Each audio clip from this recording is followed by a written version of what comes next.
In today's video, I'm going to teach you how to fix your dependent's social security number mismatch e-file reject on TurboTax. If your return was rejected with a message saying a dependent's social security number doesn't match IRS records, don't worry. This is a common fixable issue. It usually means the number, name, or date of birth for a dependent doesn't align with what the Social Security Administration has on file.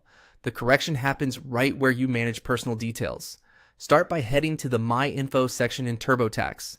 This is the hub for everything about you, your spouse, and your dependents. Depending on your device, you'll find My Info in the main menu or along the left side of the screen. Open your current return so you're making changes in the right year, then go straight into My Info. Once you're there, locate the dependents area and open the dependent that triggered the mismatch. You'll see fields for their full legal name, social security number, and date of birth. Carefully review each item against the social security card and other official documents. Small typos are the most common cause.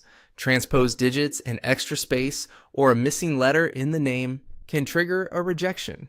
Make sure the name appears exactly as it does on the card, including suffixes like junior if they apply.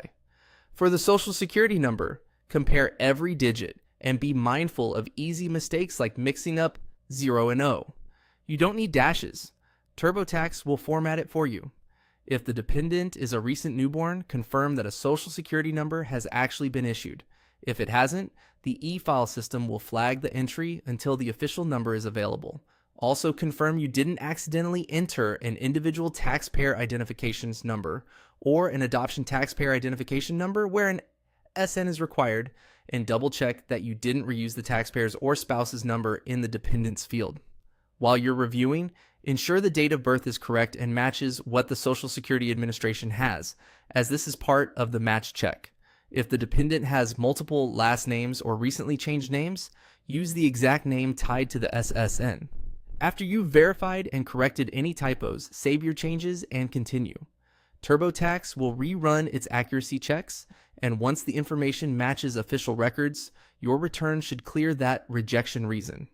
Take a moment to review all dependents the same way to avoid repeat issues.